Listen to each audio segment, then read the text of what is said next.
Hello, my name is Abigail Alvarez. I am 18 years old. I am a personal essay writer at Unpublished magazine, and my zodiac sign is an Aquarius. I love Aquarius so much. Oh my gosh. That's good. That's good. Yeah, it's probably my favorite sign. So, yep. What was the first thing on your mind when you woke up today?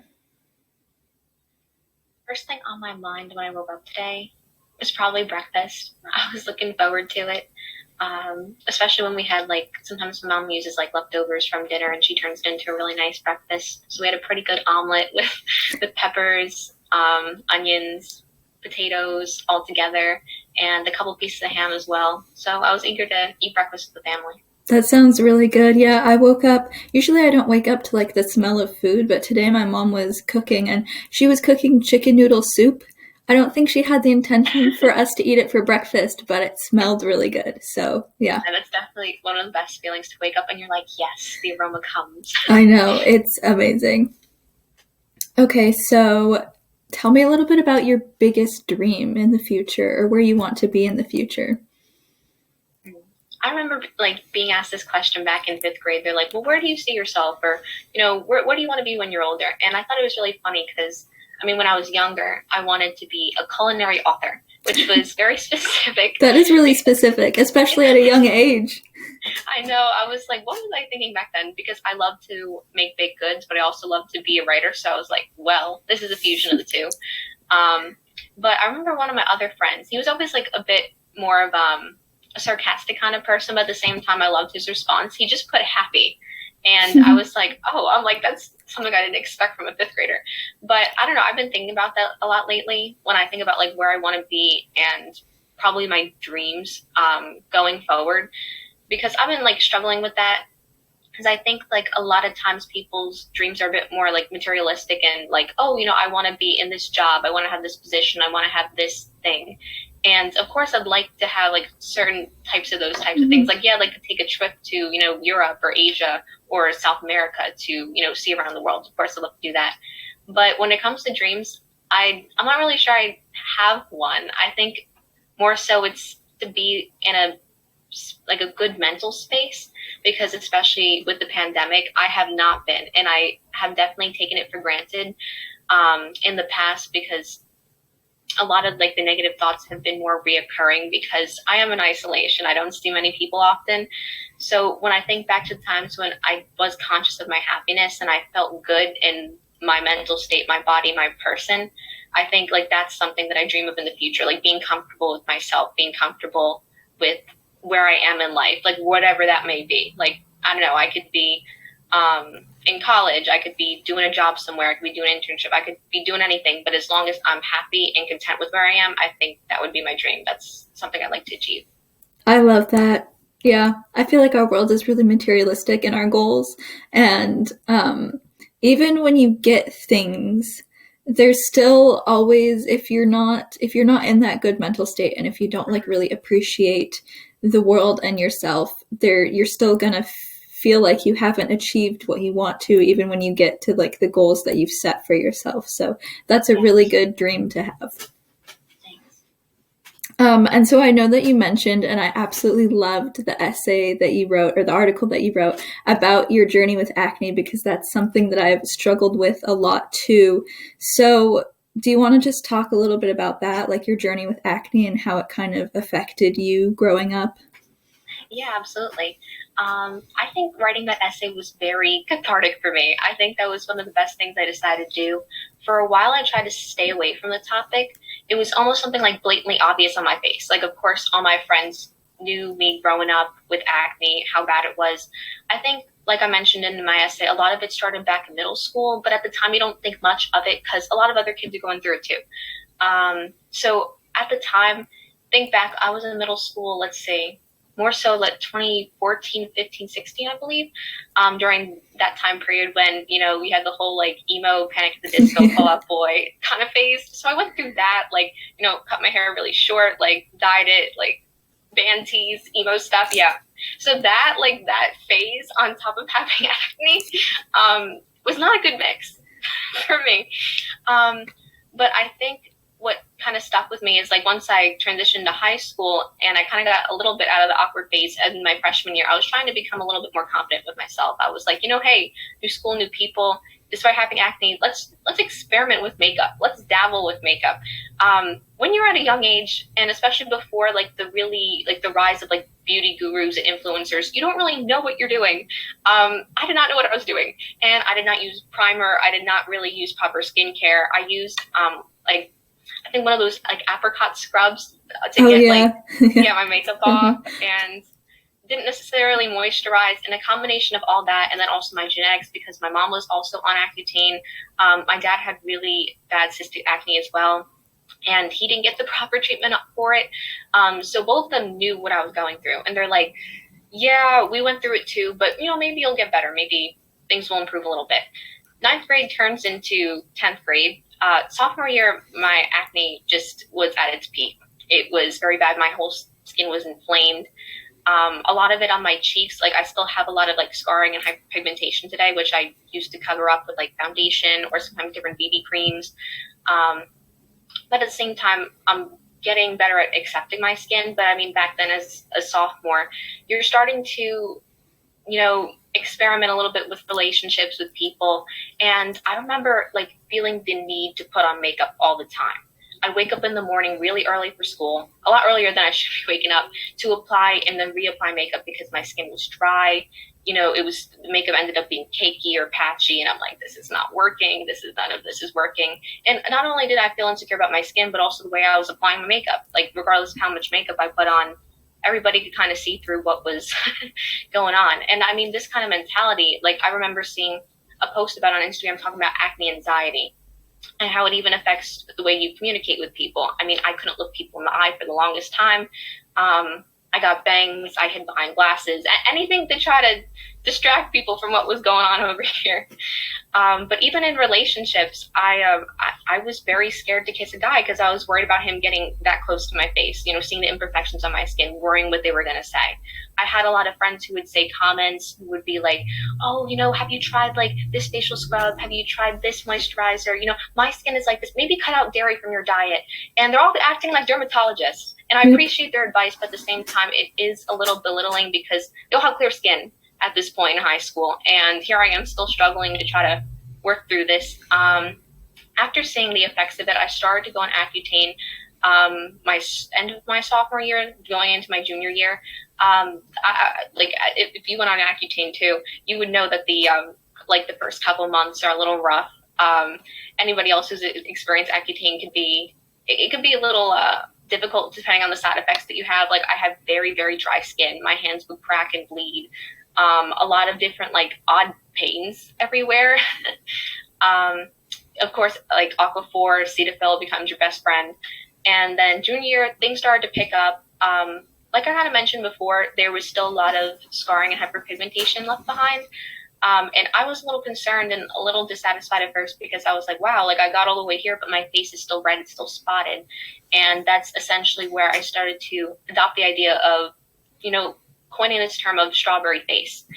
To think of more like a positive connotation to describe myself, to describe other people who do have hyperpigmentation, blemishes, pimples, scars, anything on their face that causes any kind of redness. And a lot of this time it has helped me to like reorient my mentality instead of being so negative on myself, because I've seen there's other girls out there, especially when on Instagram there are some good movements that are going on that girls show their natural skin, and it's nice to and very refreshing to see, girls without, makeup and beauty filters and all this kind of stuff. Because while that's okay, and I'm fine with girls doing that, and anybody else who wants to do that, but at the same time, we do need to have a balance between the two to know that not everybody can meet those high expectations, and that's okay if you want to, and it's okay if you don't.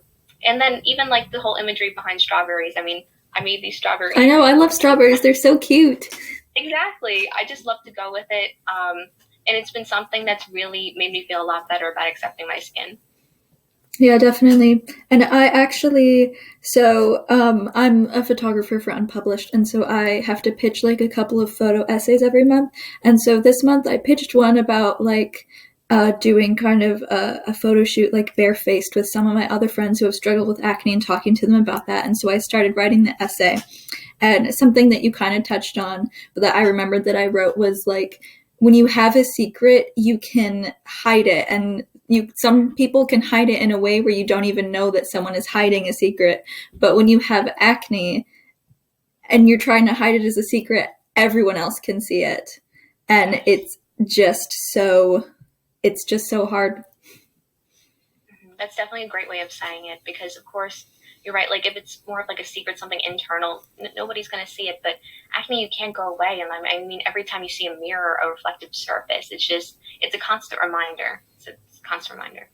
I know. I guess I'm kind of lucky because well, not necessarily lucky, but I got my acne. I know most people start in middle school, but I actually started in elementary school. So when I was like 10 or 11, that's when I like started breaking out, and it was really bad. And that went on throughout middle school. I was still kind of young, so I didn't really care that much about like my reflection as like beauty. I didn't see myself in that way. And then as I got older, it got a lot worse. And I tried everything, and my mom had been on Accutane, and she knew she had really terrible side effects, so she didn't want that for me. And so I tried pretty much like all of the Proactive and like all of those things. And then finally, the one thing that actually worked, it was like maybe 2019 when all of those ads had been going around with all of those YouTubers, but Curology, I tried that October of 2019. And like within the course of the year, so like towards the end of 2020, like my skin, I mean, I still have scars and hyperpigmentation, but my skin is it's clear now, which is kind of amazing. But yeah, just growing up with that, especially in those years when you kind of shape your reflection of yourself and you're trying to figure out who you are, it's so difficult to do that when you're afraid to look at yourself in the mirror. I feel like those are kind of emotions that you still carry with you. Like there are people now who are like, Abigail, your skin's good. Like what are you afraid of? Like why are you still nervous, or why are you still insecure? And then I talk with them and say that essentially like these were during my formative years. That like this was years of feeling bad about myself and being scared to show my natural skin and to go out without makeup. Like even when I'd go on like video calls or anything, I'd put on quickly foundation or something just to cover it up. But definitely I think it takes a while to recover from. I mean, even mentally, just to continue on forward and remind yourself, hey, I'm not where I was before. Like things are starting to improve. So I know, well, obviously you're a personal essay writer, and you're one of the writers who, like, when I see that it has been posted, I'll read your stuff. I read all of your articles on Unpublished. I love your writing. Mm-hmm. Oh my goodness. Thank you. I mean, I'm hoping to become an English major because I'm a high school senior right now. So that just means so much to me. So thank you. It's decisions, right? Have you decided, or have you been accepted to where you want to go? So far, I got into 2 of my safety schools, and I'm looking forward to the rest of the acceptances towards the end of March. A lot of things are postponed, unfortunately, because of COVID, and there's been an influx of applications for a lot of schools. I know even for the Ivy Leagues, I believe they pushed it back to April 6th. Instead of their traditional date. So a lot of it's just the waiting game. Around this time next month, I should be getting a majority of my decisions. I'm a little bit nervous, but wherever I end up, I'm going to try to make the best of it. And I'm excited to just bring my energetic spirit to wherever I go. Wanting to be an English major and your love of literature and reading and writing, how has that kind of shaped you into who you are today? Oh my goodness. We could go back to elementary school. But I remember back in elementary school, I used to love to, write little limericks, acrostic poems, anything like that. Love to get creative and just express myself through words. I think it was fun that way. And then even getting into reading, like I remember at a young age, I loved Junie B. Jones, Judy Moody, The Magic Tree House, any of those types of books. So I kind of developed it because it was very much a form of an escape for me. I'm not a fan of nonfiction, but I love fiction because it transports me to another world. And like, who couldn't love reading? Of course, I could be called a book nerd, but I will gladly take that title. I remember I got the Voracious Reader Award back in elementary school, and I was like well, that's just a euphemism for book nerd, but we'll go with it. We'll go with it. And I think that carried over into middle school. And in middle school, you have a little bit more time to recreationally read because, and I'm very thankful I grew up during the era when the YA dystopian books were like all the rage, and you had like the Hunger Games, you had the Maze Runner, you had Divergent, you had all these series going on. The fandoms were crazy, the movies were coming out, everybody was so excited, and I remember going on Pinterest and like pinning things and all this stuff. And there was like a big community of book nerds who were out there who love to talk about books and the fandoms and the characters and make fan fiction and all that kind of jazz. Still love it today, and I just realized those are all my books behind me. Oh yeah. And then going into high school is a little bit hard to keep up with this love of reading because although I love to read recreationally, in high school you don't have a lot of time because of if you're taking like heavy classes and then also want to get involved in extracurriculars, you get home and you're just wiped out, just completely wiped out. I tried to keep up with it in high school. I did for the most part. I tried to do school books and then maybe like 1 or 2 books on the side. But overall, I think that having like a foundation of like loving literature has really helped me to like grow as a person and like understand new people, like look at different perspectives and like get to know that there's so many other worlds out there waiting for me to explore. I'm so excited. Yeah. I mean, I know. I think I've always pretty much been a fiction reader. I've never really read nonfiction. I guess if like you have to research for something, then that's fine. But yeah, I'd like being transported to another world. Do you have any favorite books? Yes, I have probably 3 favorite books at the moment. I think the most recent one would probably be On Earth We're Briefly Gorgeous by Ocean Vuong. I actually talked to another writer from Unpublished about like her experience reading it, and she's writing an article on it. And we had a really great discussion talking about how much we loved the book. I ended up reading it for like my AP Lit class right now as an independent reading book assignment. And it turned out to be absolutely beautiful because he is a poet turned writer. And being like a poet myself, I was like, this is incredible. This is absolutely incredible. So I would have to say at the moment, that's probably my favorite book. I also really love, I'll Give You the Sun by Jandy Nelson. I read that back in, I think, 8th or 9th grade. I just think the character stuck with me. There's a lot of like little moments I remember from the book. I also love The Book Thief and probably All the Light We Cannot See by Anthony Doerr. That was a pretty good one too. Yeah, those are good ones. I think I've read a couple of them, but I've definitely heard the other ones. But poetry, I absolutely love poetry. That's probably my favorite form of literature. And I write sometimes and I have like a million poetry books. So how has that shaped and how has that influenced you? I think I really got into poetry probably during middle school. I think as most middle schoolers do, you're dealing with a lot of different emotions, a lot of angst going on. So you don't really know how to handle it. And it's not like you're going to tell your mom. It's not like you're going to tell your friends. And when you're listening to like the type of music that I mentioned before, I was like, I got to get this out. So that's when I started really like writing them down seriously, all in one journal. But from there, of course, I was an inexperienced writer. I look back on them. Sometimes I cringe, sometimes I laugh, but I think it was a good starting point because I continued it throughout high school. I'm part of the newspaper in my high school, and then I'm also part of this lovely organization called Get Lit Poetry, which is based in California. And it was really interesting because over quarantine, I actually joined one of their poetry contests, and it was a spoken word contest, but a lot of the poetry I write is for myself. It's a very intimate thing, so I wasn't necessarily used to performing it, and it's something I'm still working on right now, but I decided to give it a shot. I didn't win the contest, but at the same time, I did join their poetry group. So they had 2 fellowships. They had a Why Rise Fellowship, and then they also had an Emerging Writers Fellowship. And I joined both of them after learning about them through joining the contest. Absolutely loved them. One was a 2-week program, and one was a 3-month program, which really helps to, improve your techniques, tell you new, expose you to new literature and poets, and, getting to know the backgrounds of how you can improve as a writer and also performer and get into publishing as well. I worked with a lot of different poets and also students from around the nation. It was such a lovely experience and something I carry with me today. I ended up writing one of the poems that is probably like my favorite of mine. And I was like, hey, you know what? I'm gonna submit it to a contest. It was the Scholastic Art and Writing Awards. I was like, I'll just see how it goes.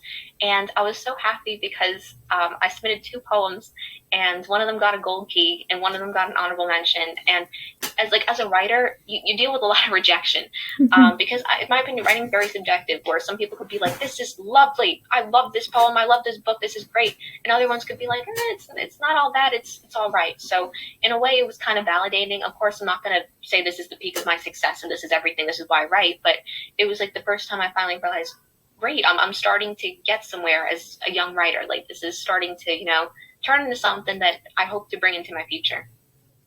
I know, I feel like that's so important, especially when you're young. Not necessarily like needing the validation to prove that you are good enough, but like kind of having the validation to like know within yourself that this is a path that I want to take, and this is something that I am now kind of told that I am good at, and now I like feel a little bit more comfortable taking it, because you always doubt yourself and you doubt your abilities, so having that reassurance is really helpful.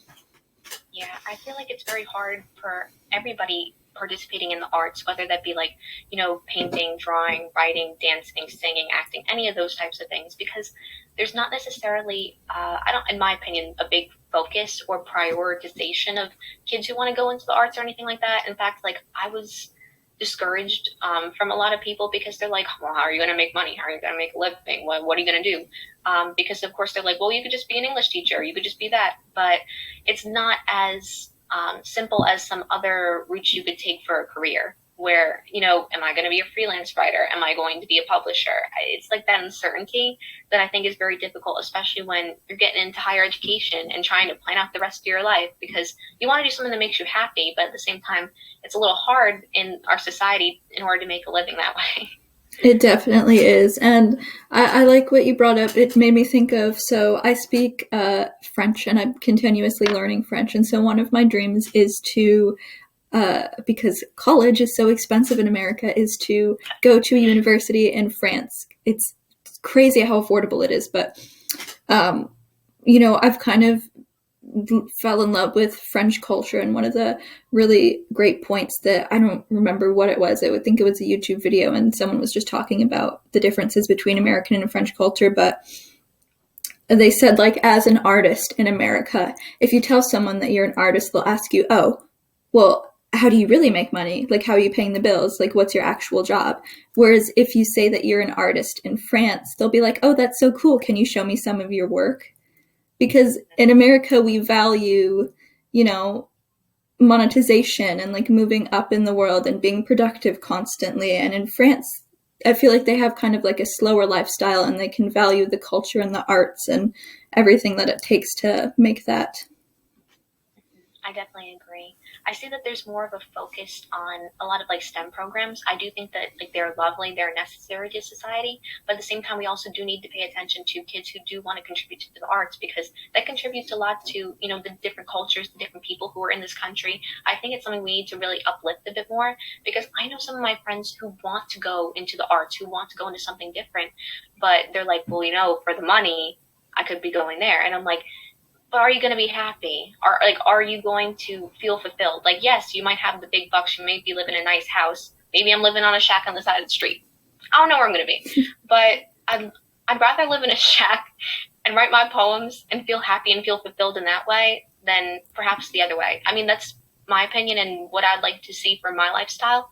But it all depends on what someone wants to do. I just think we should be a bit more open if people want to take different tracks, if people want to pursue something different than, the standard ideas of, if you're going an English track, maybe you could try law, maybe you could try higher education or something like that.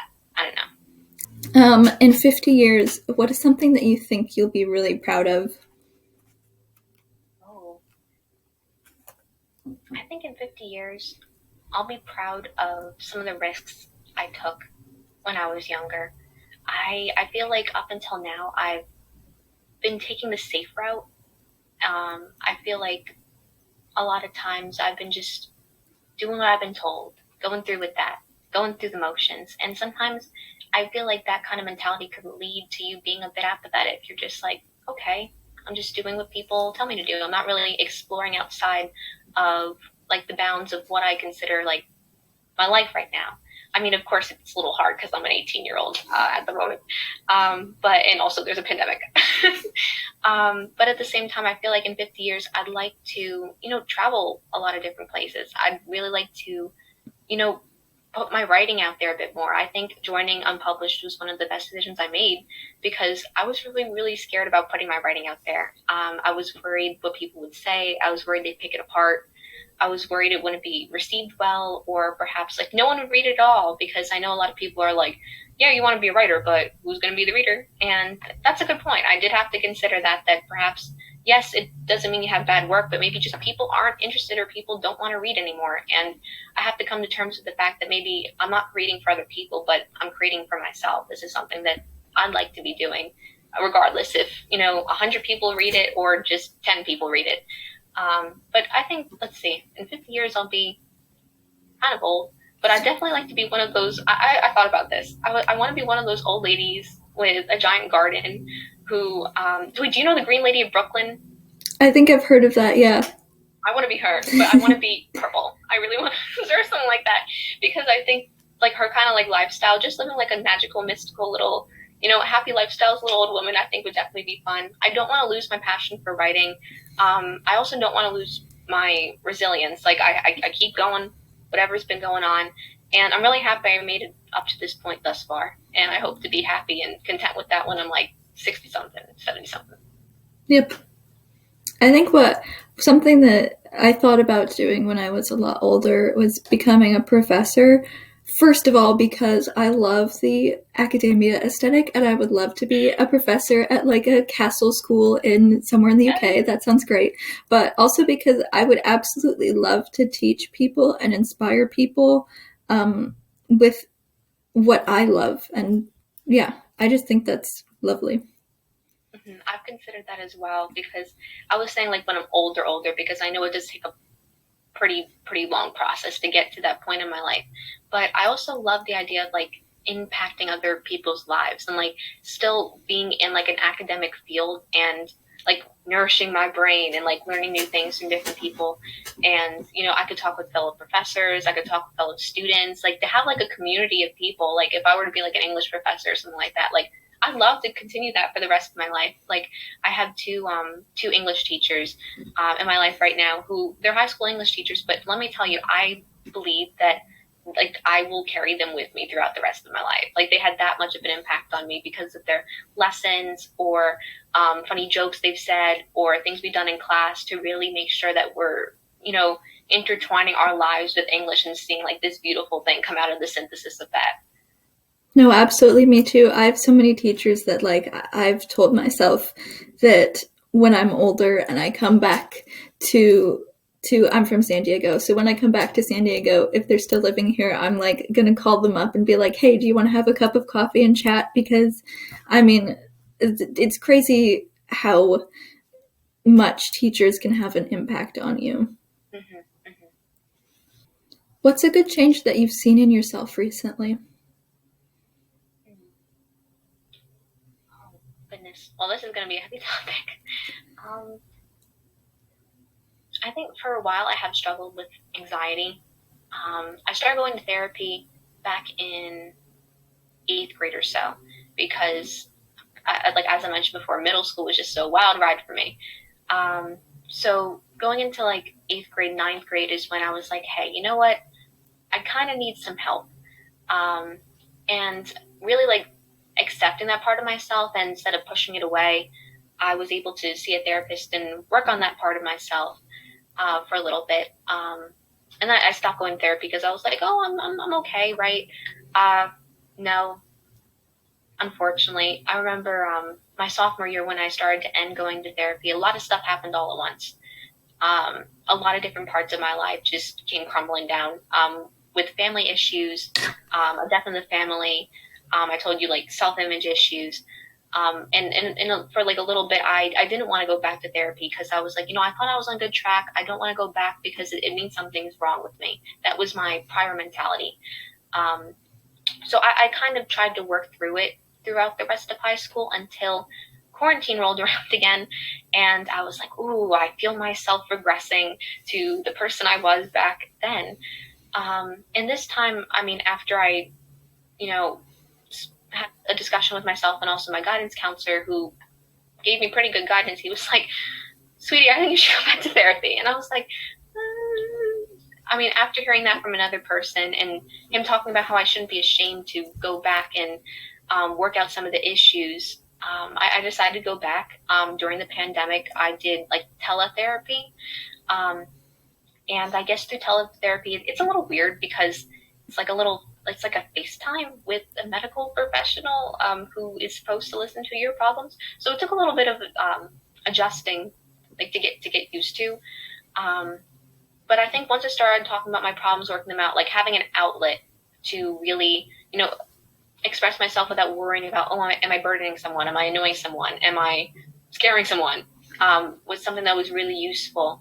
And I'm more so coming to terms with, yes, this is a part of me, but no, this doesn't define me. Some of my friends are aware that I struggle with it. Some of my teachers are aware because you can see different habits, different ways I speak, different situations that arise. But I've learned to not necessarily feel as ashamed and try to just kind of work through it and know that, like, I have improved. When I look back from who I am today and then where I was when I first started therapy, I could definitely see a big improvement in my mentality and the way I carry myself. That's really good. Yeah. I'm glad that you can see that improvement. I think that's one of the hardest things because for me, I've struggled with anxiety too. I'm very lucky though. I don't know what happened, but she hasn't bothered me as much anymore, so that's really good. But depression is another story. She's been really annoying. But one of the hardest things for me is the fluctuation of being in a depressive state and like feeling happy, because sometimes it's gone and I feel great and I think, oh, I finally have figured out how to get rid of it. I finally feel like myself, and then it comes back, and it's difficult to measure that. I don't know, it's just really hard. And so I think so far in the past month, I think it's been like a month now, which is good, the depression has subsided for the most part. So I'm in a good place, and I just hope that this has some permanence to it. Yes, definitely. I mean, I think one of the biggest things to remember is everything is temporary. But when I say temporary, I'm meaning more so like those thoughts that like eventually they will subside. And even like thinking about the two things of happiness and sadness, and how essentially even if you are in a certain state, you gotta like try to work through it. And even with yourself, like I'm sure that there's many like things that you're proud of in your life, and you gotta like remember those, and then also try to like think of, not necessarily focus on the negative thoughts that are going on, but also like accept that both parts are valid, both parts are right. But I'm really glad you're in a good place right now. That's excellent. Yeah, I'm glad that you're in a good place too. I'm glad that we're doing good. Who or what have you had the hardest time forgiving?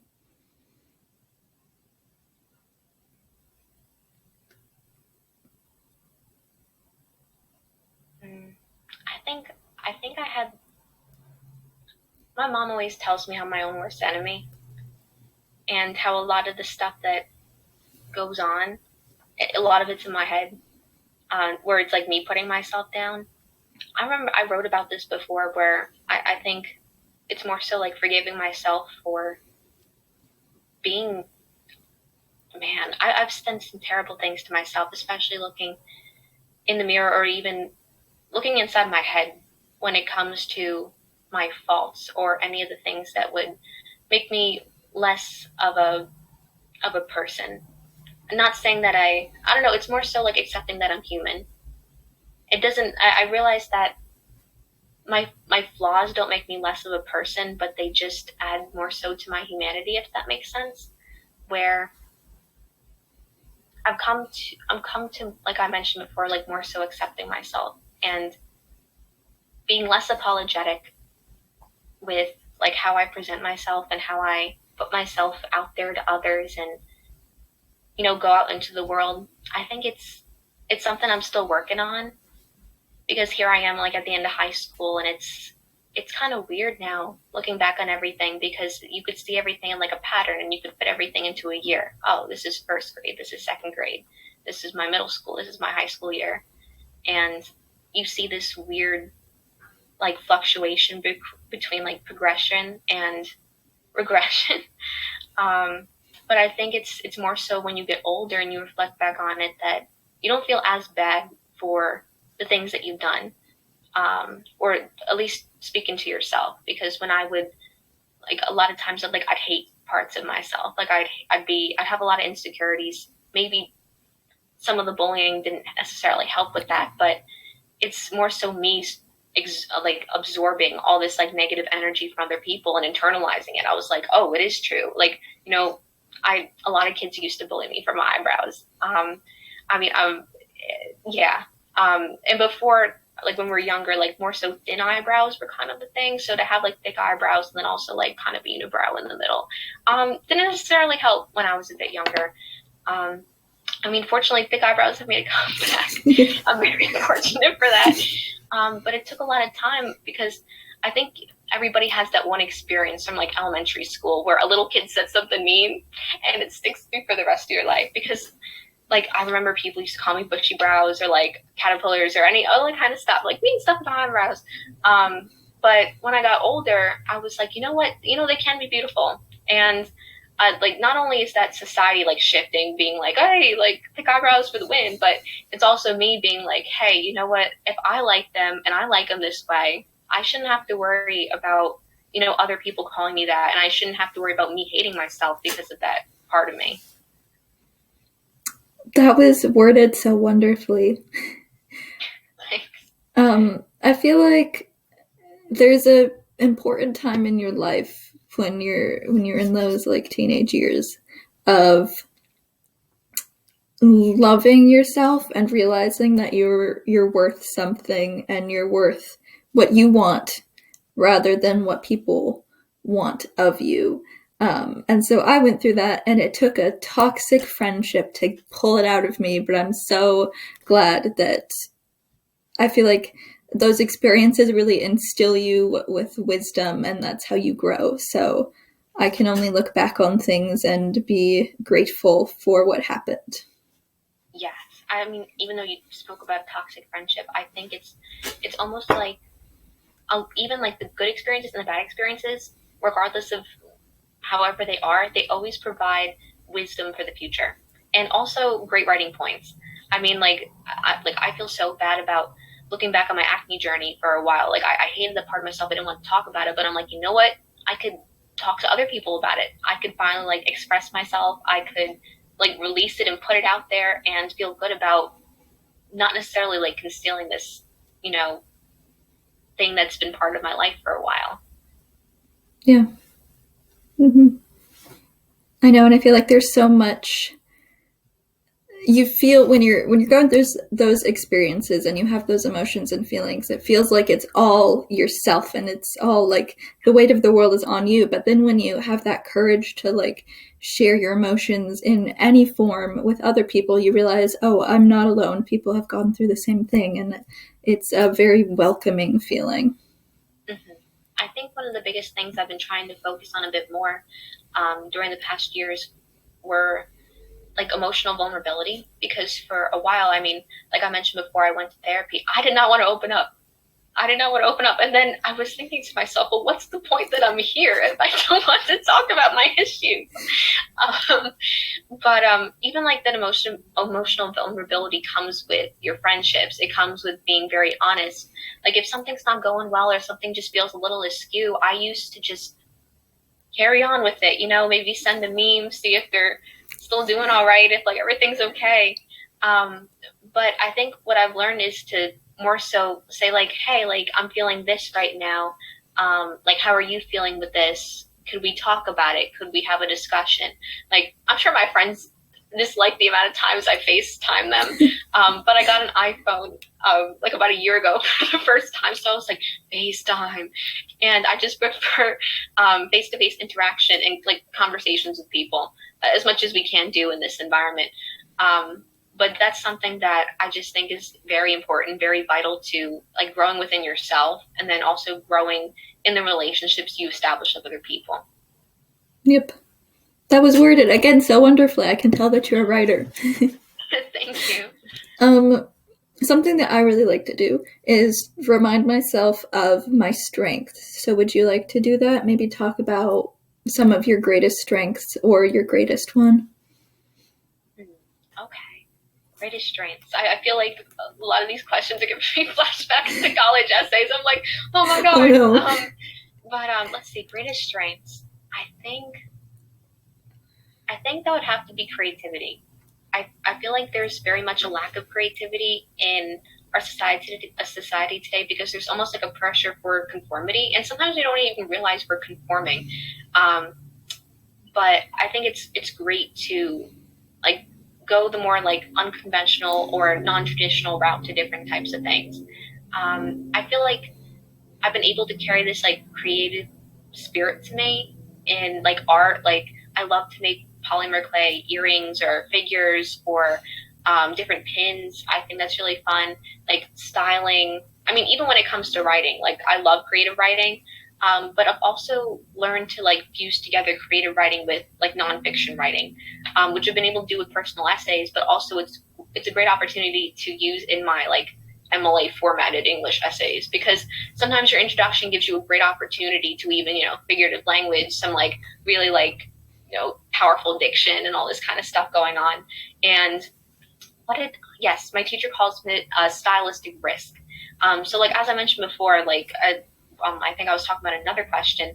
I think like risk taking is something that I'm starting to dabble in a little bit more, whether not serious risk taking, like illegal type, dangerous things, but more so of like a creative risk. Like I think one of the greatest things that I learned from the Get Lit poetry type program thing is that like I learned to create unapologetically. I learned to live unapologetically, because I think a lot of times I was very scared about whether my writing would be accepted, whether I would be accepted, like whether things would be categorized as good or successful. And it's almost like that fear of failure that held me back for a while. And I'm starting to weave away from that, because I realized that I'm starting to hit that realization that I could do what I would like with my life. Maybe it's that little like coming of age type 18-year-old freedom. I don't know. But it's like that realization that I just think is like, whoa. Like I'm not saying I'm gonna like go off the rails, but but it's more so of like, hey, if I want to do this, I can pursue it and see what it takes me to. I don't have to follow what everybody else is doing. I could take these creative ideas, these imaginative different kinds of thoughts, and apply them to whatever I'm doing, whether that be school, my wardrobe, my writing, whatever.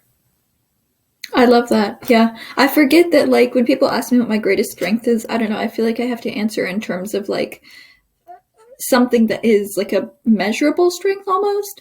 But I forget that creativity is such a valuable one, and I definitely think that. I feel like I try to infuse a little bit of creativity into everything I do. So some of my favorite things are music and movies. So do you have maybe any songs or artists that you really like right now that you think kind of reflect who you are? Oh, goodness gracious. All right. Let's see. When it comes to music, I would have to say I'm all over the place. And especially when you see the Spotify rap, that when they target you, man, I was like, why is it calling me out? I definitely believe like my formative years, it was a lot of Taylor Swift, a lot of her like early country music when she had, let's see, her debut album. She had Fearless, Speak Now, Red. I wasn't so into 1989. I know that's a controversial topic for some fans out there, but I have to say, like, all those albums thus far, like all the way up till Red was by the time I hit like elementary school, middle school about. I hung on to her music because the lyricism, like how like intense like the emotion behind her voice was, absolutely loved it. My number one song of this year, because it was a rough year, I would just say it's a rough year, was All Too Well by Taylor Swift. And I have 1,899 minutes of listening to it. Oh my gosh. Like, it was a rough year. But besides Taylor Swift and more so of her early music, I really love her two albums that came out recently, which is Folklore and Evermore, because I just have a fan for like, you know, the whole kind of like folky type country sound. I don't like country music though, which is very surprising. I know it's like, woohoo, that doesn't make sense, but I don't know, I never considered her like the twangy country music that I traditionally hear. Yeah, I agree. I don't like the really like basic country music, but I'll go for a little bit more of like a folksy vibe. Yeah. Yes, like more so like the contemporary kind of stuff. Like I'm all right with like Casey Musgraves. I think is really good too. But for the most part, that's just like a small portion of it. I would say like the main artist, and I'm so scared of being judged because I feel like a lot of artistic people do disclose a lot of judgment around like your favorite music and your favorite movies. But I have to say like I love the 1975. I've been listening to him for years. I actually saw him in concert back in November before Rona hit everybody, but I was so happy I was able to go to that concert. I love Owl City. I know everybody's going to be like, oh, the Firefly guy? Yes, the Firefly guy. I love his music. I don't know if you listen to Ocean Eyes. That's one of my favorite albums of his. And then he also has a side project called Sky Sailing, which is more of an acoustic album. And it is so lovely. The album is called Airplane Carried Me to Bed. The lyrics in there, very, very poetic. It makes you feel like falling in love on a spring day. That's the best way to describe it. I would suggest that people listen to it because it's probably one of my favorite albums. I also love, just in general, 2000s indie pop. A lot of like the music, like, you know, Fostered People, like Passion Pit, like Phoenix, Death Cab for Cutie. Any of those types of bands going on, I think it just takes me back. I'm like, woohoo! Like, was I alive like when most of these things were made? No. However, I still thoroughly enjoy them. I think, let's see, what other kind of music do I enjoy? I just in general probably like indie pop, alternative rock. Of course, everybody has to love the 2013, 2014 Tumblr era when you had the 1975, The Neighborhood, Arctic Monkeys. That is unmatchable. I've definitely been regressing into that, like nonstop Arctic Monkeys 1975, The Neighborhood. Especially The Neighborhood's new album. I've been listening to that a lot. I've been listening to Stargazing. You know, I can't. It's so good. It's so good. Someone was like, they must have put something here because it is just like so addicting. It's so addicting. But that's kind of like where I am for music at the moment. I'm sure I'm like missing a lot of other people. But there's like a lot of like other smaller artists that I can go on and on and on about. But that's probably, I'm going to keep it there because I could just ramble about this all day. When it comes to movies, I think quarantine I finally got to watch movies like that I enjoyed because like oftentimes like I was like, do I have 2 hours to really like sit down and enjoy a movie? But let's see. I watched Good Will Hunting. I love Robin Williams. I think he's a great actor. Let's see what other movies. I also watched Dead Poet Society. Yes, oh my gosh, that's one of my favorite movies. It was so excellent. I wrote one of my essays about that, and like how great it was and like the influence of, you know, like, oh Captain, like, you know, all those types of things and how he had them stand up on desks. He had them like, you know, play kickball. He had them like run around the courtyard. Like just him as a teacher, like that would make me want to go into teaching and like all that kind of stuff. Let's see, what other movies? I also liked. Of course, Wes Anderson films. I feel like everybody in Unpublished loves Wes Anderson films. And then I love Her. I really love Her. That's on my watch list. Okay, the soundtrack, so good, so good. Like I don't even play piano. I learned the songs on the piano. Like that's how good it was. Like it made me cry. Like maybe I'm just emotional, but I absolutely loved Her. I think that's probably one of my favorite movies. Also Eternal Sunshine of a Spotless Mind. Thought that was pretty good. And then also like a Red Flag movie, which I love. It's like a guilty pleasure a little bit, but it's Scott Pilgrim versus the World. Like I love that. For me, yeah, my red flag movie is oh gosh, no, it's Michael Cera is in it, but I'm blanking on the name. Super bad? Yes, yeah, Oh, good. yeah. Thank you. But yeah, those are great movies. I feel like our generation has become so judgmental of people's favorites like that, but I used to I was never judgmental of anyone. I will like look into whatever anyone else likes. I was worried of people being judgmental of me. I kind of just forgot about that now, and I wear my music and my movie and my literature taste like on my sleeve. Like it's all over my room. Everyone can see it. I'm very proud of it, and I don't care anymore.